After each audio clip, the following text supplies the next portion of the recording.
영생을 얻으려면 내 이웃을 내 몸처럼 사랑하라를 실천하라. 영생은 기독교 신앙의 궁극적 목적이라고 할 수 있는 핵심 중의 핵심이다. 영생이란 무엇일까의 답은 죽지 않고 영원히 사는 것이라고 간단히 대답할 수 있겠으나 사실 영생 추구는 기독교뿐 아니라 타 종교나 현 인간 세계에서도 꿈꾸는 이상이 되고 있다. 죽음을 뛰어넘으려는 인간의 노력은 예로부터 이집트 파라오 미라나, 징기츠칸의 불로장생의 불로초, 최근에는 줄기세포를 이용한 생명 연장 등 끊임없는 도전으로 이룩하고자 하는 이상세계다. 그런데 이처럼 영생을 과학적으로 인간이 이루겠다고 해도 이는 정말 환영할 일인지는 의문이다. 그러니까 권력자나 돈 많은 자가 생명 연장을 통해 본인의 야욕을 드러내어 악을 실행하게 된다면 영생은 도리어 모든 사람에게 고통을 주는 결과가 되고 말 것이기 때문이다.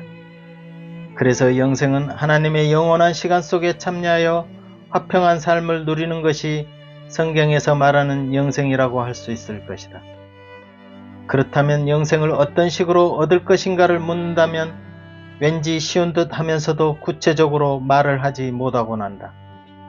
하지만 잘 생각해보면 영원한 생명을 잃었던 적이 있었기에 이를 회복하고자 하는 영적 충족이 이루어져야만 만족할 수 있다는 사실에 주목해볼 필요가 있겠다.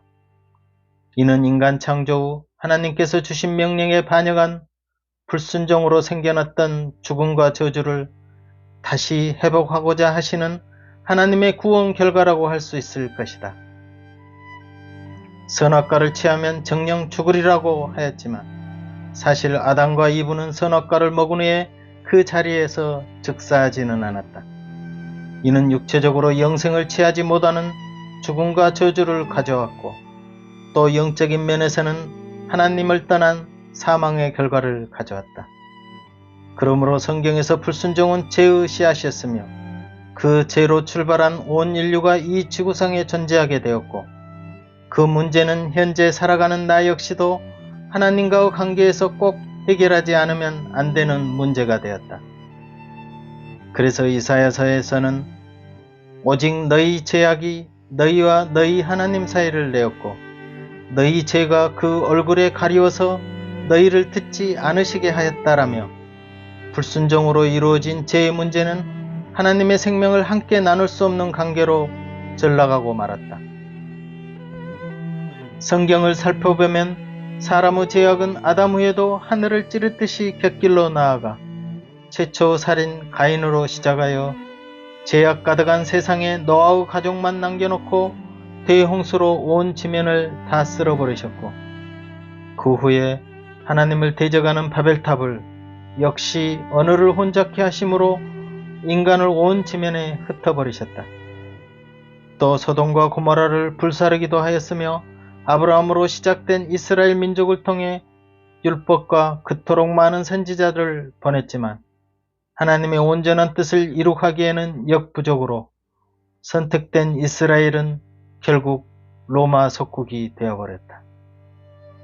나 역시 이 세상에 존재하는 이상 하나님과 관계에서 결코 벗어날 수 없음을 성경은 지적하고 있다.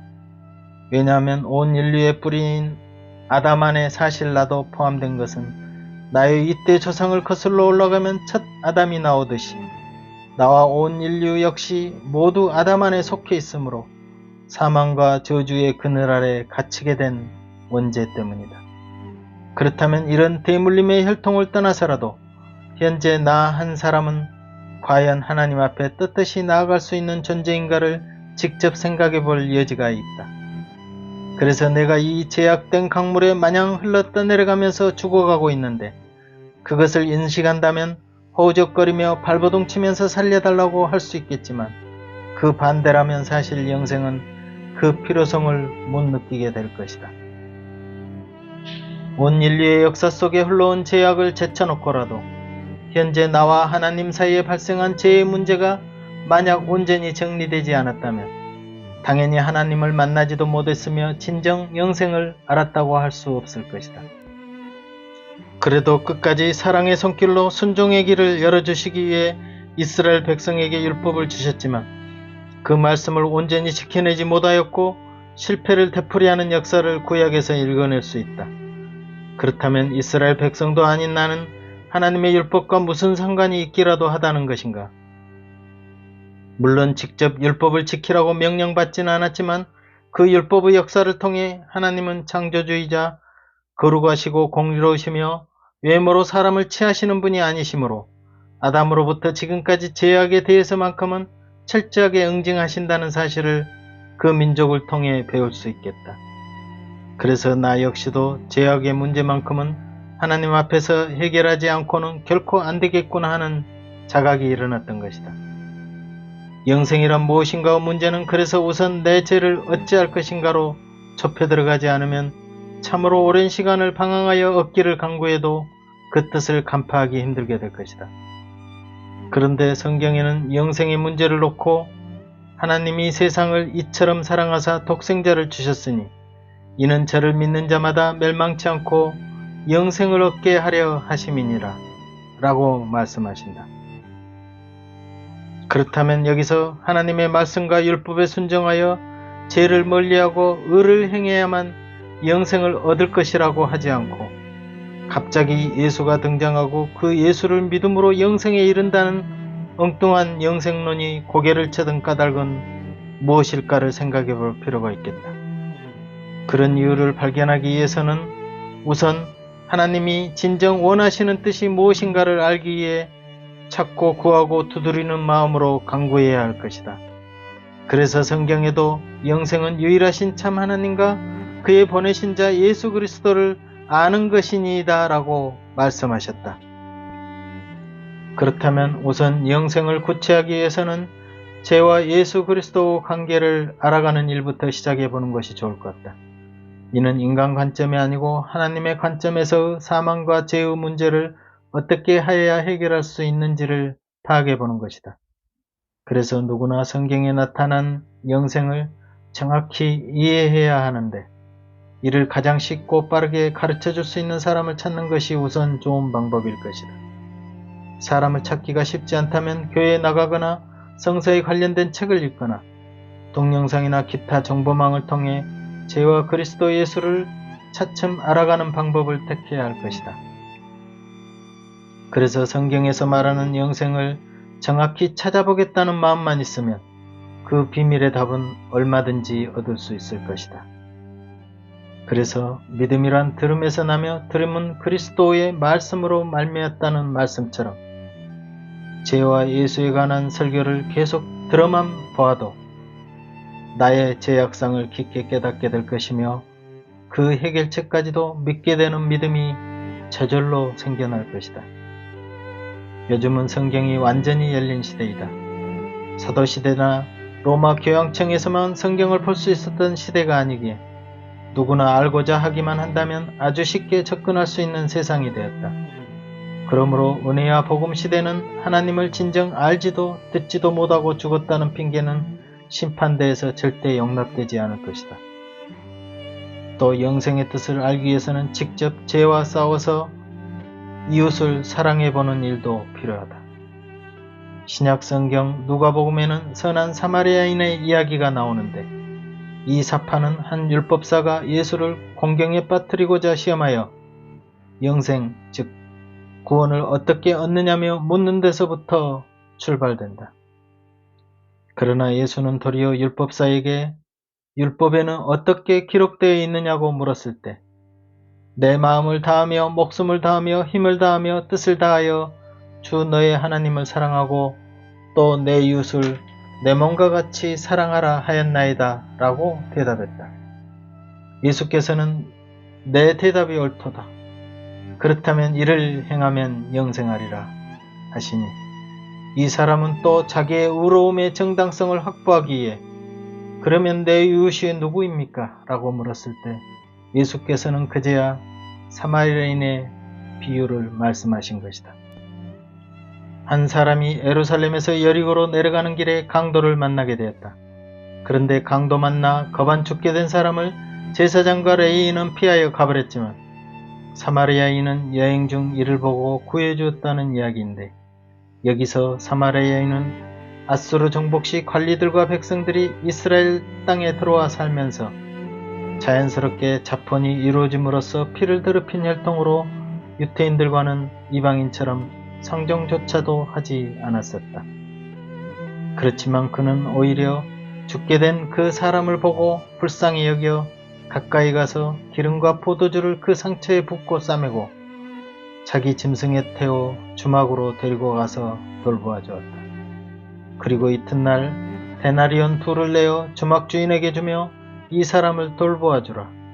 비용이 더 들면 내가 돌아올 때 갚으리라고까지 하였다. 그리고 나서 예수는 그 율법사에게 물었다. 이 세 사람 중에 누가 강도 만난 자의 이웃이 되겠느냐고 묻자 자비를 베푼 자이니이다 라고 대답하자 예수께서는 가서 너도 이와 같이 하라라고 말씀하셨다. 그러니까 결국 영생이란 이 사마리아인처럼 자비를 베풀어야 얻을 수 있다는 것이 마지막 결론이 된다. 그런데 여기서 하나님과 내 이웃을 내 몸처럼 사랑하라라는 이 뜻은 예수를 공경에 빠뜨리고자 했던 율법사를 골탕 먹이기 위한 답변이라기보다 참으로 그 일을 모두 행했을 때 영생을 얻게 된다는 것은 진리이며 또 그 행함을 통해 무언가를 깨닫게 하기 위한 답변으로 해석할 수 있겠다.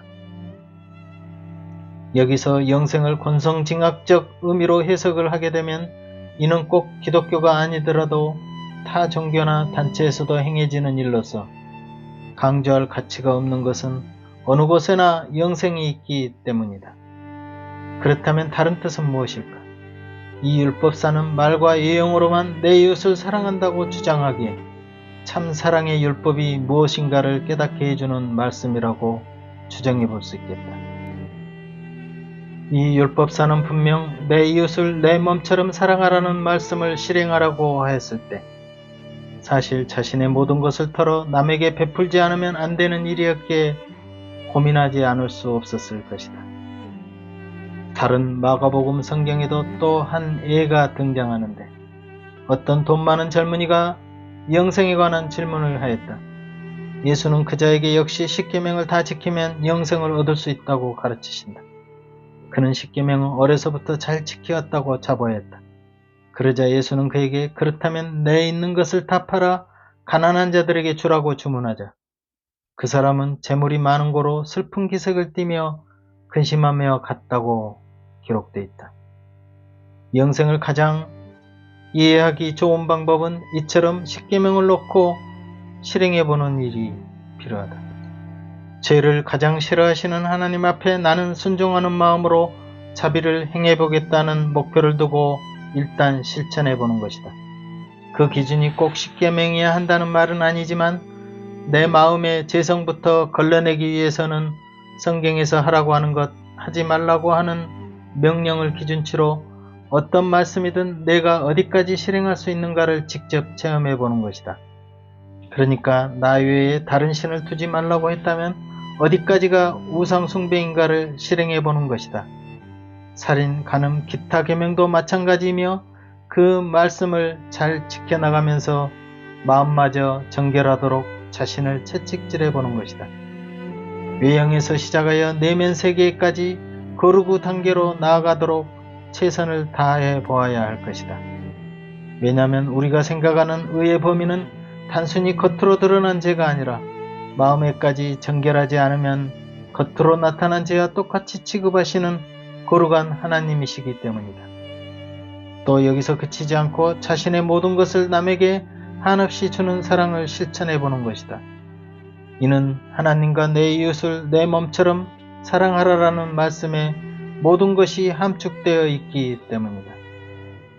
그러므로 영생이란 단순히 머리로 아는 것보다 자신 속에 순종과 자비의 역량이 어디까지인가를 먼저 깨닫는 것이 참 하나님을 알아가는 일이 될 것이다. 외적인 죄뿐 아니라 양심을 통해 마음의 어두운 생각마저 완전히 타개하는 극선을 행하면서 그 이상의 것인 자기 희생을 하다 보면 그것을 통해 내가 생각지 못한 죄성과 그것을 극복하여 선을 행할 수 있는 한계를 발견하게 될 것이기 때문이다. 그러면서 성경을 찾아가며 진정 하나님의 깊은 뜻을 알아가길 원한다면 이는 분명 영생의 길을 찾고 말 것이다. 만약 내 육체를 다스리기 위해 밥을 며칠씩 굶어 보거나 제대다 싶은 모든 행위와 생각을 완전히 끊고 실행한다면 그 일로 마치 한증막에서 견디지 못하고 뛰쳐나오듯이 어떤 한계도 느끼게 될 것이다. 또 자기 소유를 팔아 그 이상의 것을 남에게 베풀고자 한다면 그에 따른 자기 고통도 감수해야 할 것이다. 이렇게 굳이 강조하고 싶은 것은 성경은 실제의 문제이지 피상적으로 그저 믿으면 영생을 얻는다고 하여 교회만 나가면 이미 하나님의 자녀일 거라는 통속 차원의 믿음은 자칫 거짓 믿음이 될 수 있기 때문이다. 믿음은 실제 내 마음에서 이루어지는 일로 그 누구도 관여할 수 없는 하나님과 나 사이의 해결점이다. 이에 성경에는 마음으로 믿어 의에 이른다는 말씀이 있다. 믿는다는 것은 마음으로 인정하고 받아들이는 진정성이 중요하다. 이는 지식적이나 단순한 알미 아니기 때문이다. 그래서 사람이 하나님의 뜻을 행하려 하면 이 교훈이 하나님께로서 왔는지 내가 스스로 말함인지 알리라는 말씀처럼 진정 실행을 통해 나 자신을 더 확연히 알게 될 것이다. 이런 과정 속에서 내가 할 수 있는 한계를 통감하고 결국 하나님만이 하실 수 있는 일이라는 확연한 사실을 깨닫는 계기가 된다면 얼마나 감사할 일인가. 내게 유대인처럼 율법이 없다 하더라도 내 양심을 기준으로 하나님과 이웃 사랑하기를 최선을 다해 실천해보면 그 양심이 곧 나의 내면을 확연히 알게 해줄 것이다. 사실 율법으로 의롭다함을 받는 일이란 결코 쉬운 것은 아니다. 율법이란 십계명뿐 아니라 실생활에서 지켜나가야 할 계율만도 수백 가지가 넘는다. 성경에는 계율을 철저히 잘 지켜서 만약 죄가 하나도 없다면 영생을 얻을 수 있다는 의의 명분은 확실하다. 그렇지만 율법을 온전히 지키다가 그 하나만 어겨도 이는 모두 범한자가 될 뿐더러 율법책에 기록된 대로 온갖 일을 항상 행하지 아니하는 자는 저주 아래에 있는 자라고 하였고 내 이웃을 내 몸처럼 사랑하라는 하나님의 의는 너무 완벽하고 거룩하여서 내가 할 수 있는 범죄의 한계성을 곧 드러내고 말 것이다. 그래서 나의 의는 더러운 옷과 같으며 의인은 없나니 하나도 없다는 그 진실을 인정하게 되면 율법으로는 의롭다 할 육체가 없으며 오히려 율법을 통해 죄를 깨닫게 됨을 느낄 것이다. 그러므로 나는 남을 돕는 사마리아인이 아니라 오히려 강도 만나 거의 죽게 된 사람이라는 사실을 분명 알게 된다면 영생은 성큼 내게 다가와 있을 것이다. 또 재물 많은 젊은이는 근심을 안고 갔는데 이에 예수는 부자는 천국에 들어가는 것이 낙타가 바늘기 들어가는 것보다 어렵다라고 가르치실 때 그러면 누가 구원을 얻을 수 있겠습니까? 라며 제자들이 물었고 예수는 사람으로는 할 수 없으되 하나님으로는 그렇지 아니하니 하나님으로는 다 하실 수 있느니라 라는 말씀의 의미가 무엇인지를 그제야 깨달을 수 있으리라. 그러므로 하나님 앞에서 아무나 율법으로 말미암아 의롭게 되지 못할 것이 분명하니 이는 의인이 믿음으로 살리라고 말씀하셨다. 율법이 육신으로 말미암아 연약하여 할 수 없는 그것을 하나님은 하시나니 곧 죄를 인하여 자기 아들을 죄 있는 육신의 모양으로 보내어 육신의 죄를 정하사 육신을 쫓지 않고 그 영을 쫓아 행하는 우리에게 율법의 요구를 이루어지게 하려 하심이니라. 로마서 8장 3절 4절 말씀.